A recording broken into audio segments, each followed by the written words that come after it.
when you create that sensation that they see through your business, that all their own personal visions and goals and dreams can be achieved, that is the absolute like hallmark to be able to scale a business and have massive, massive buy-in from people in your team. So good. So good, Bobby. And that is something that is an art form to keep pulling that out of people, because sometimes they don't have the vision for themselves yet.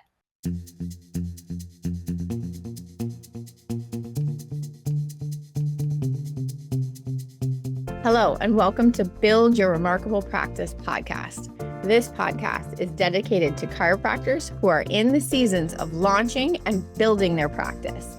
Join myself, Dr. Lona, and my co-host, Dr. Bobby, as we have conversations each week as it relates to building the practice of your dreams.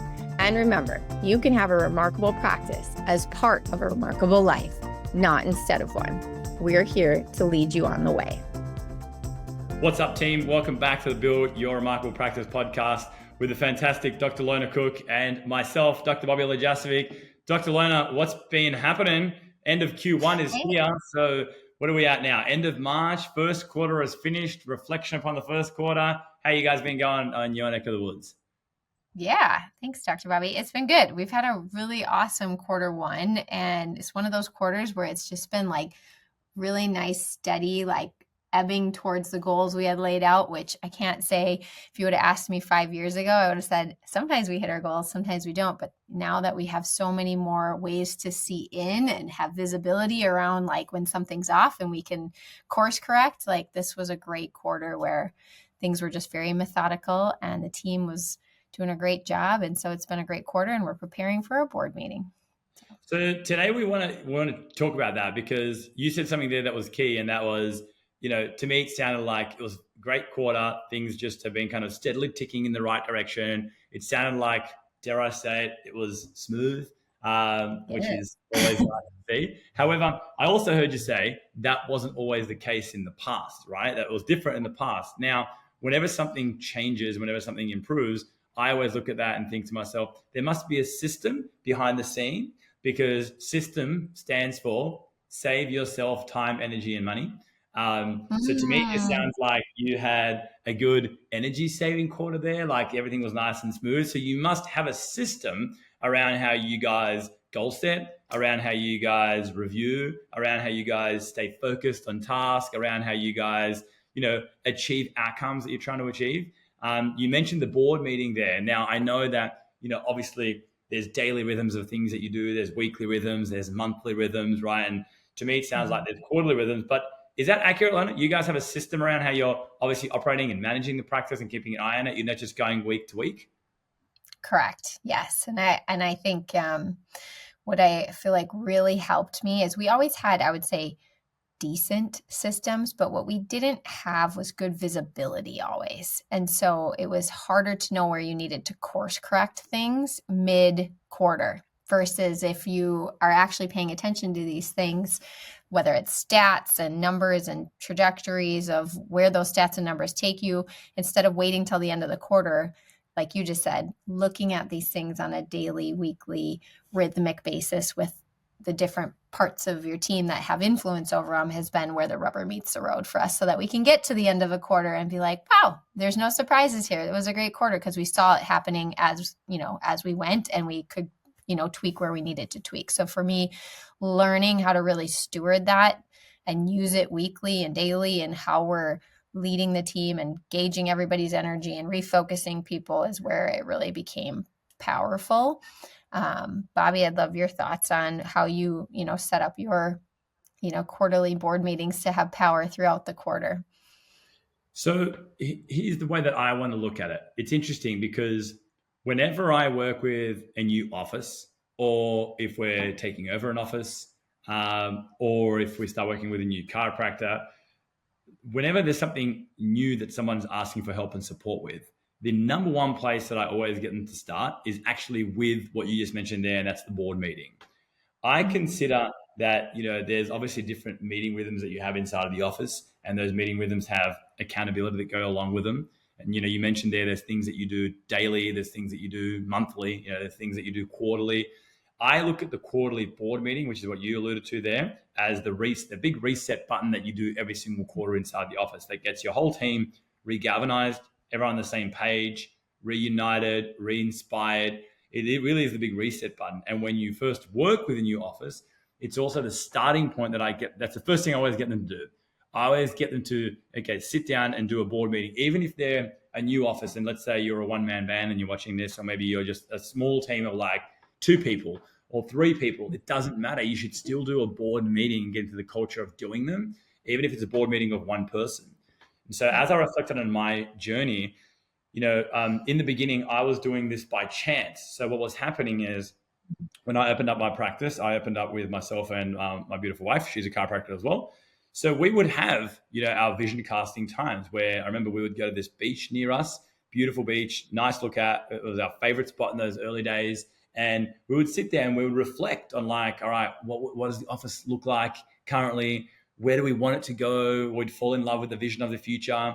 Then we'd have some loose conversations about, all right, what are the goals for this quarter? And, what kind of like projects are we working on? And I didn't realize that at the time, but they were the early makings of what we now call a board meeting. So it was the place where we could, get away from the practice and actually be able to like look at the business from a 10,000 foot view, assess the landscape, know where we're going in the future, and then be able to make decisions moving forward based on that, right? And then as the business grew and we started to add more team members and staff and more moving parts, I started to recognize that when things were going sideways, a lot of the time they were going sideways, and the root cause of that sidewayness was us, was you, the leader. Like on some level, any issues that you're having, you're manifesting them. You're the person that's manifesting them. And it was so often a leadership thing that somewhere I was, deficient in leadership, and very often it was a vision thing, right? So the board meeting then quickly became the place which was the most important place that we get reconnected to what we're trying to achieve, because even you as a leader need that regular quarterly time to like unplug, reset, recharge. And I marry up my board meetings also with time away. So it's like you have time away from the office, holiday, vacation. In fact, I've got my vacation next week. I'm away for a week. I'm going up the coast here in Australia, beautiful place that we go most years.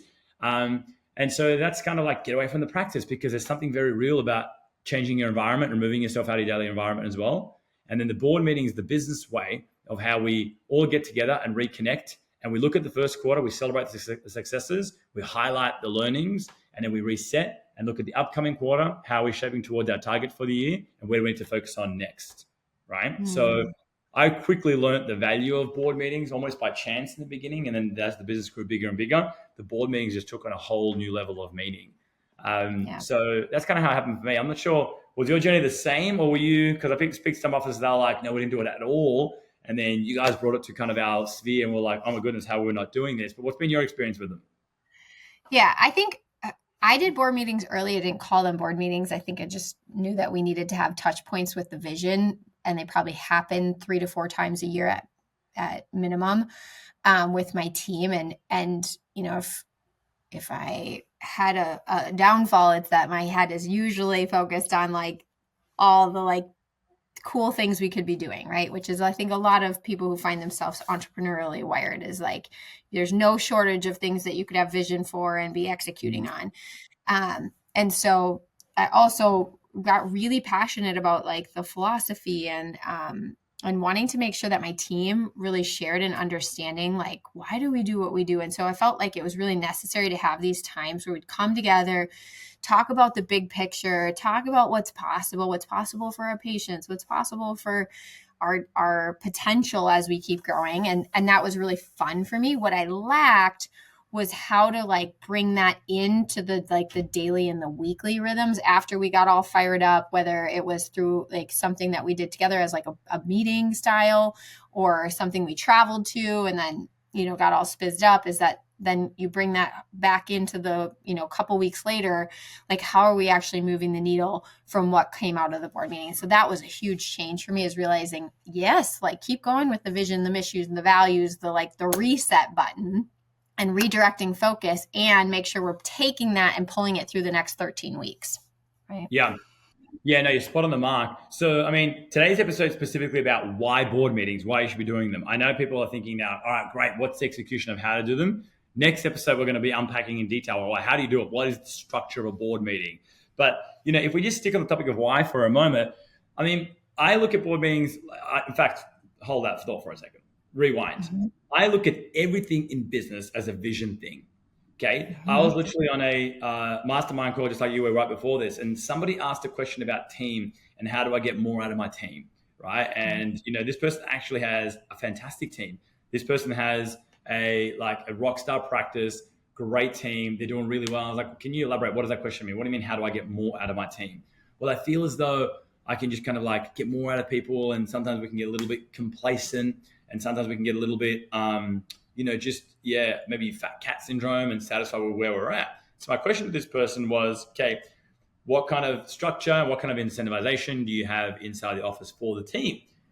And he kind of paused there. So you could tell there wasn't incentivization for a lot of team members, right? And it reminded me of something that I have adopted in my life for the last few years, and I had to remind him of it. And that was this. At the end of the day, every single person that's on your team, sure, while they're aligned with your core values, they're on your team for their own selfish reasons, right? They are on your team for their own selfish reasons. That's why they're on the team.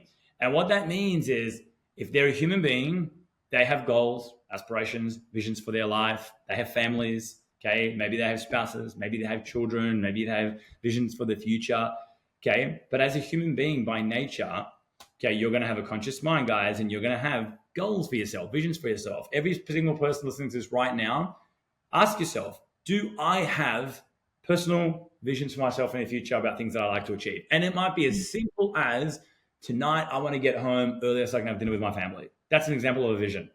It might be as simple as, you know what, tonight I want to make sure that I get out on time so I can go and work out. I've got to get my exercise in. It might be as also simple as, you know what, I want to cut down 2 kilos. I'm just feeling a little bit pudgy around the edges. 4.5 pounds. I want to cut down 4.5 pounds. I'm feeling a little bit pudgy around. That's a vision that you've just professed. If you wake up in the morning and you wake up and you go, all right, today I would like to get to the gym. I would like to get to practice on time. I would like to rule up these x-rays for these 5 reports that I have. That's a vision that you just professed, right, for your life. So every single human being has a vision, has goals, has aspirations. Not everyone has necessarily consciously identified them, but everybody has them. So one of the things that I do as an onboarding process through for my team is when someone onboards, is there's a document that you want to share, and that document asks 10 questions, which really gives you direct feedback about that person's vision and goals for themselves.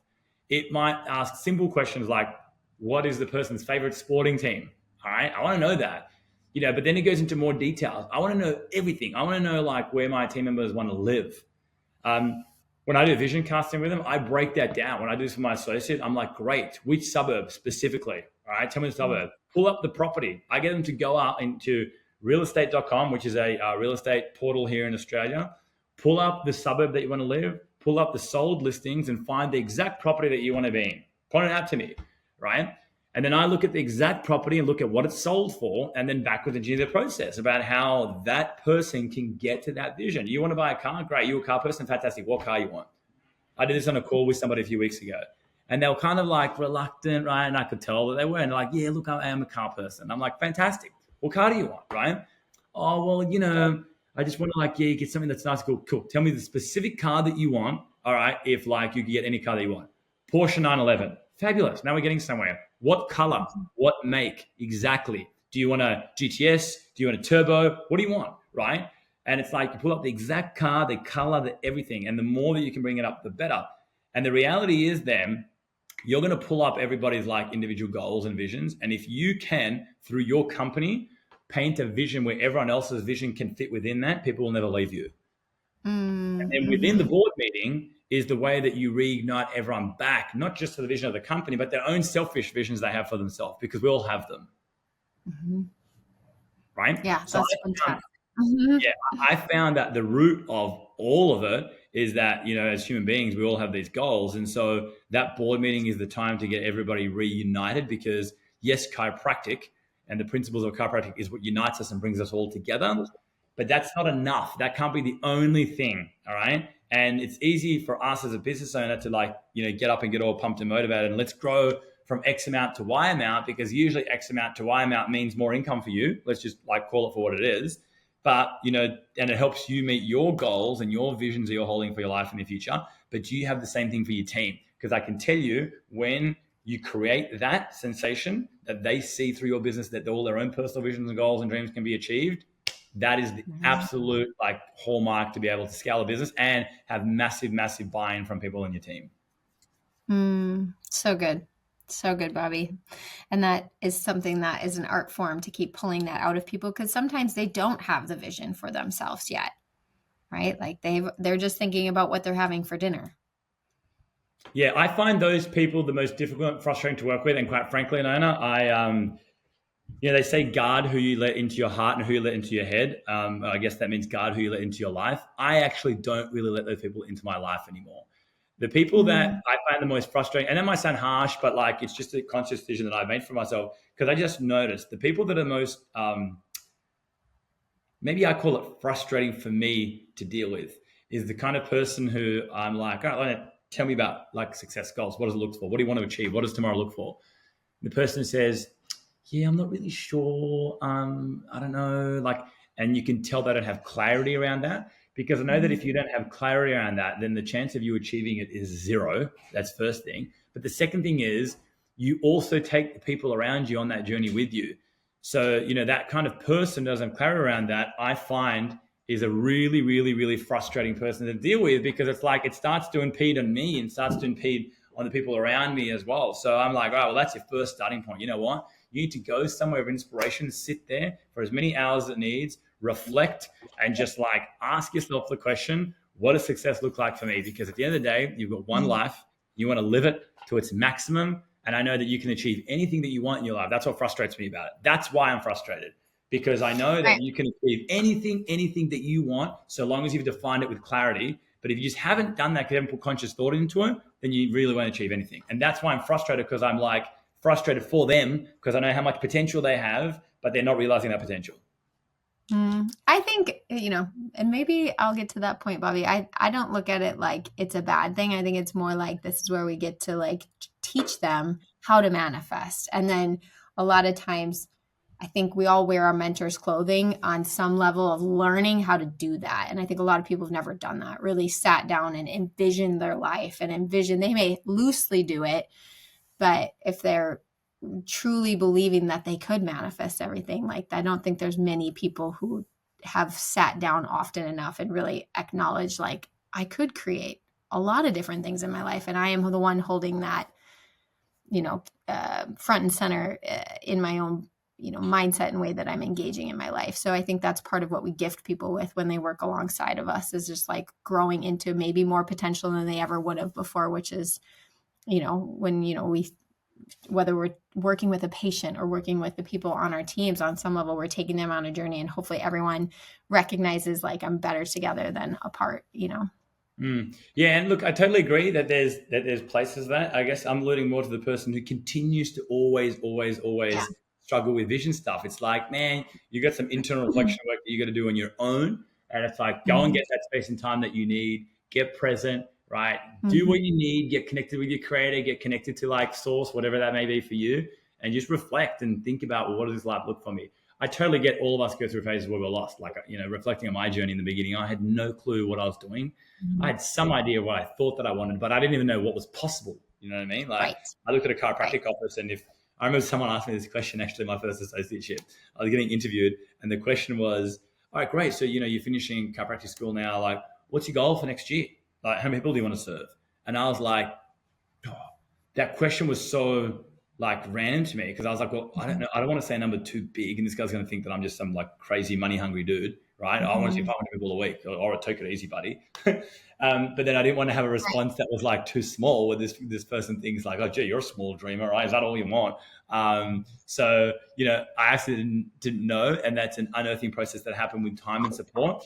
I guess what I'm alluding to, though, in that prior conversation, is more the kind of person that continues to be in that situation, right? And then they're in your team and they're in your office, but they're not clear with what they want, and they're trying to discover themselves, and it's and the office gets affected by it, suffers from it, and it's a challenge. And to me, it just highlights more than anything the importance of having clarity of vision, because like I said, I feel as though, honestly, you can achieve anything that you want, but it starts off with you defining what it is that you want, right? Yeah. Very good. So board meetings for me is the opportunity to do that. That's why I love them, because it's like the quarterly reset button. Well, and Bobby, you just kind of unearthed this for us too. Like part of the board meeting is to send out what we're going to accomplish in the next 13 weeks, as also the stats that go with it, and writing that down and showcasing it to your team and making sure everyone's brain goes to work and has the mastermind effect, like brewing with all of you, understanding the math behind what's going to happen in the next 13 weeks. And, I was thinking about what you just shared of like, someone who maybe is shown how to do that, but doesn't ever spend the time to actually like think about it. And a mentor of mine, actually, kind of to your story of like, oh, I don't know what to write. While I was still at the end of school, had us write down on a sheet of paper, didn't tell us what he was going to do with this. He said, like, how many visits a week do you want to see? Like, do you intend to take cash or insurance? Like, talk to me about what you're going to do for your first visit. Like, what do you see as the paint on the walls? Like, he went through all these questions and you didn't know if anything was coming of it. So, and none of us were out in practice yet. We were like, maybe try 7 or something like that. So I filled this form out, not knowing he was going to keep it. Well, later he showed it to me, maybe a year I was into practice. And so much of what I had put down on that paper was exactly what my first year in practice was. So again, the like intentionality of taking your team down and putting their intention on something and helping them see it and writing it out and playing with what you're about to create. There's something so powerful about putting things down on paper and getting, everybody's brain, marinating on something. And that's what we're trying to do with the board meeting. Yep, 100%. I love it. It's taking something that's not yet real, because when you're vision casting looking into the future, what you're doing is you're taking something that's not real yet, and you're planting a seed of thought, which is you're bringing it into existence first, and then you're making it real through your action steps. And if you sit back and reflect on the world, that's literally what everything is. Like I'm looking right now, and I'm looking right now outside my front porch here, and I can pick anything. All right, I'm looking at I've got a white picket fence around my house here, right, on the front porch. So somebody, probably many centuries ago, when it comes to a white picket fence, in their mind conjured up, well, we could get timber and we could carve it out in a way where they all look exactly the same, and then we could put them in a system where it looks like a nice pattern, and then we could paint it a color, and that's going to be this white picket fence. Like that first came up in someone's mind before the first person ever built a white picket fence, right? I've got an iPhone here in front of me. The iPhone is a classic example of it. So, in somebody's mind, the seed of thought was born around. Imagine that on our phones, we have everything that you need. You have this smartphone, which has all the applications, because at that point, phones were just, you call people, you SMS people. Imagine you could have applications on there and, all these things that you could do. We could have a social network on there, and you can have apps where you can order a cab straight to your door without having to talk to anyone. Like that was first born in somebody's mind before it actually manifested in the real. And I can guarantee you that somebody would have had to have conscious time where they sat down, they vision cast, and they were like, frustrated by the realities of today. But also the appreciation of how far we've come. The fact that we have a phone in the palm of our hand now, and that's something that we're turning the wheel on, is absolutely amazing. How much further can we take this thing, right? And I guarantee you that there's people right now that are looking at the current version of smartphones, dreaming of the future. And I don't know what that might look like. It's not the area that I must say that I put my conscious energy into, but somebody is doing that, and it's going to get born the reality as a result of somebody doing that right now. Right. Amazing. Right? Yeah. Absolutely amazing. So today's message, guys, and a reminder for you is this. Are you doing quarterly board meetings, or are you just going from week to week, month to month, or maybe doing one a year? Because the board meeting, I call it the big reset button for a reason. It really is a time where you get everyone back on the same page, reunited, attached to the vision, and just falling back in love regularly with what it is that we do and the principles within the office and the amazing results that we get for people. Because you can get bogged down into the day-to-day grind of like, this person canceled, this negative review happened, this person dropped out, right? And it's very easy to miss all the miracles that are happening underneath our eyes, right in front of us. And the board meeting ensures that doesn't happen. Yeah, so good. Agreed. Yep, love it. All right, team. So today's the why about board meetings. Stay tuned. Next episode, we're going to talk about the how. How do you execute the board meeting? What is the 4 parts of a board meeting? There is definitely a science to executing these things successfully and creating a system around it. So stay tuned. We're going to cover that next for you. Hey everyone, please listen in for this next bonus interview of one of our remarkable success partners. They all help us help more people find the benefits of chiropractic. So listen on. Hello, remarkable CEOs. I'm Coach Dr. Eric DiMartino here from TRP, and I'm excited to be in studio today with Dr. Andrew White from Alignco. Alignco is one of our remarkable success partners, and we just love and appreciate our remarkable success partners because they help us further our mission and helping more people help more people. So welcome to the podcast, Dr. Andrew. Thanks for having me, Dr. Eric. It's great to see you. Yeah, you as well.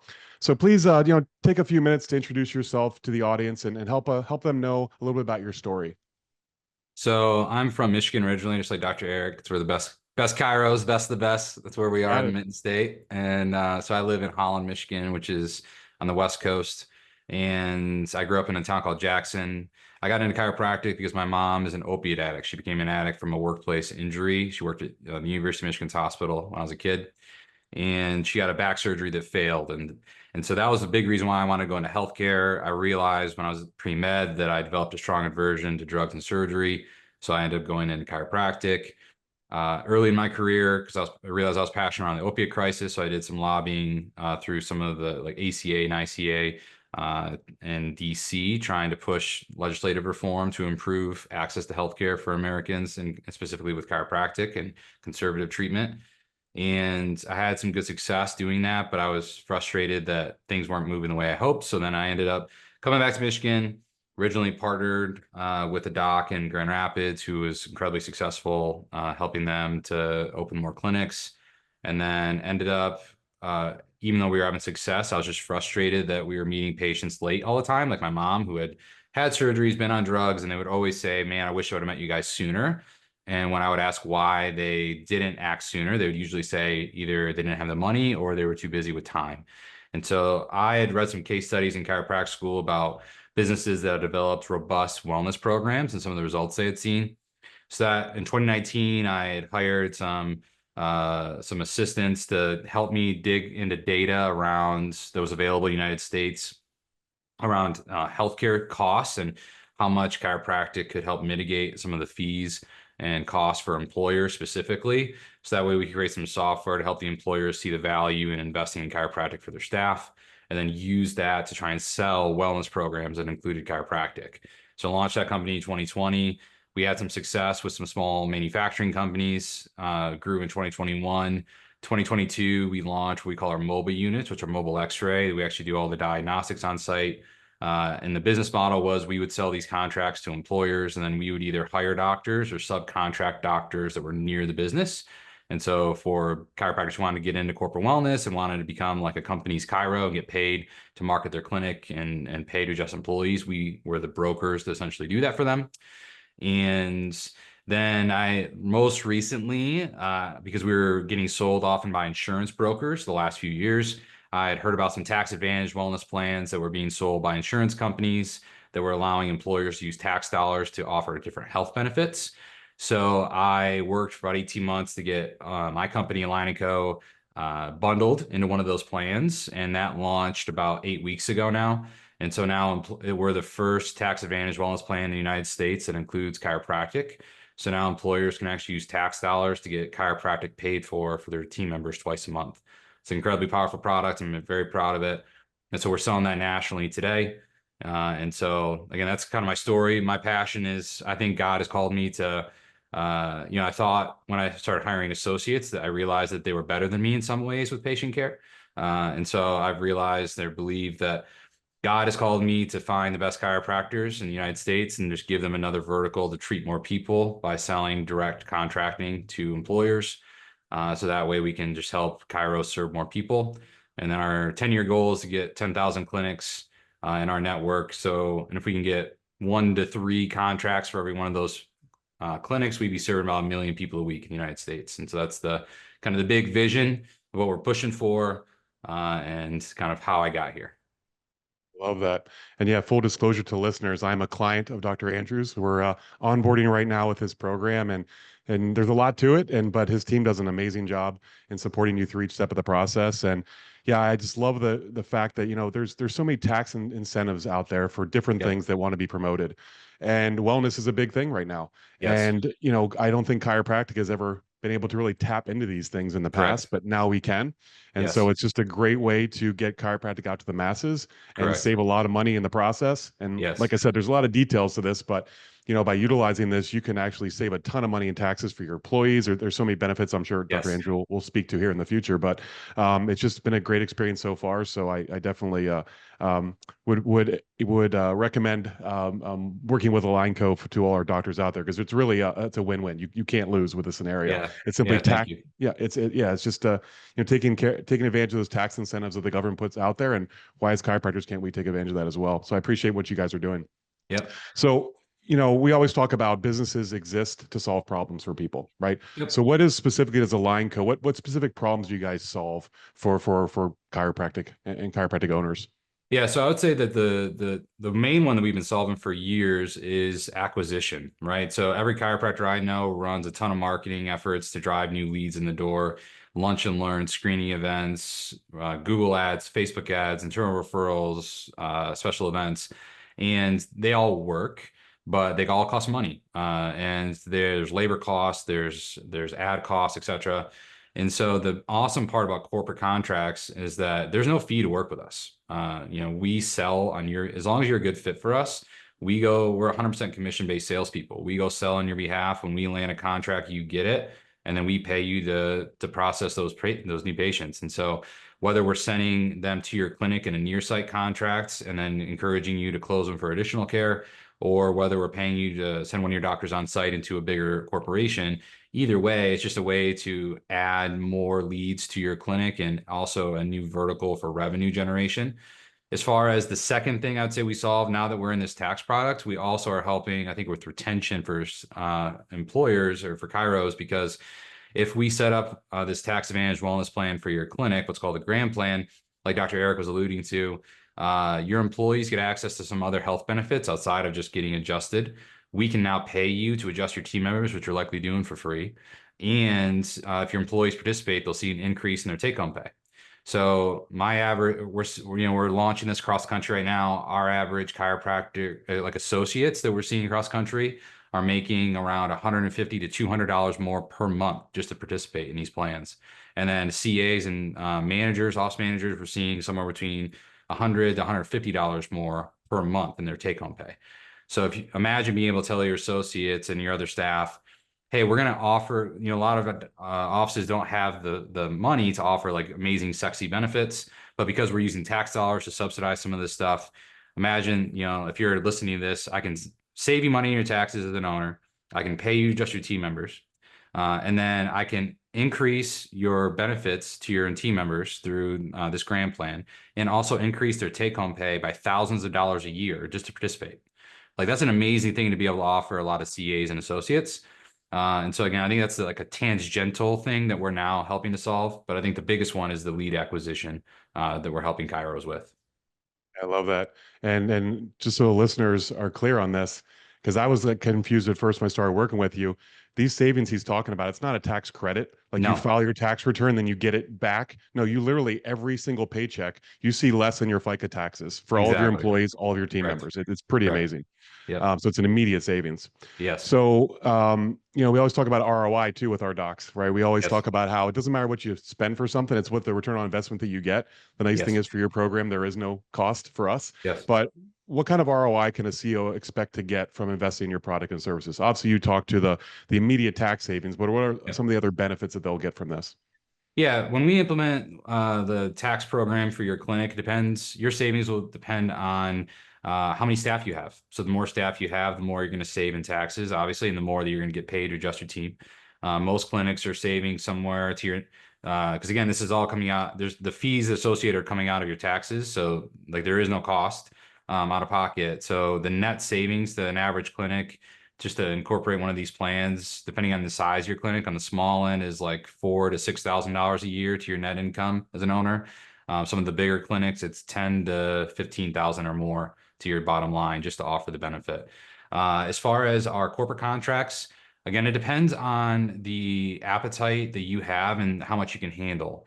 So I'll give you an example, a real world example. Like I own a private clinic here in Michigan still. I'm not in day-to-day patient care anymore, but I've been selling these contracts from my clinic for years now.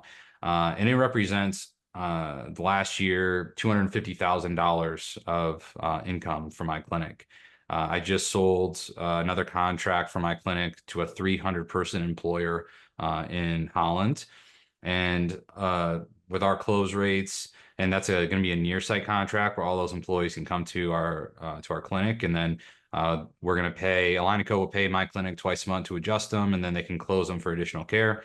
Looking at our close rates, that one contract will easily generate another couple $100,000 in revenue for our clinic. And so it just depends on the size of the contract, and also again the like how much. We do a questionnaire in the front end. We're working with offices to understand your capacity, so we're never outselling you as far as not selling a contract that's too big. But again, in general, our goal would be in the first year that we can help offices drive tens of thousands of dollars more in revenue on the low end if they're only able to handle some small contracts. But nonetheless, between the setting up the wellness program for the office and then selling a couple of contracts locally, our goal is in the 40 on the low end to $50,000-$60,000 in revenue for the year, or obviously more if the office has the ability for a little more volume. Yeah, that's great. And so, I hope the listeners are getting this, that your company is literally going to pay you to adjust your team members, which Yes. well, I should say you guys aren't. The federal government is essentially paying you Yeah. CEOs out there to adjust your team members. Yes. And they're also, Align&Co is going to be marketing you to your companies in your area to Yes. promote how great chiropractic is, to send them into your clinic. So you Yes. can, they'll pay for some of their adjustments as well. And it costs us Yes. $0 to do this, right? Correct. Yeah. No, Yep. there's no fee. Yeah. Yeah, it's a complete no-brainer. So I love what you're doing. I love your passion. Coming out of that painful story about you and your mom, and Yep. from pain to purpose and passion is how we, it's put you on this mission where you're going to help a ton of chiropractors, help a lot more people, right? We always Yep. talk about that's our mission as TRP. We want to help docs help more people, and you're doing that to a T. And I think you're going to have a huge impact nationwide. So I'm excited to see as you guys grow the impact that you're going to have.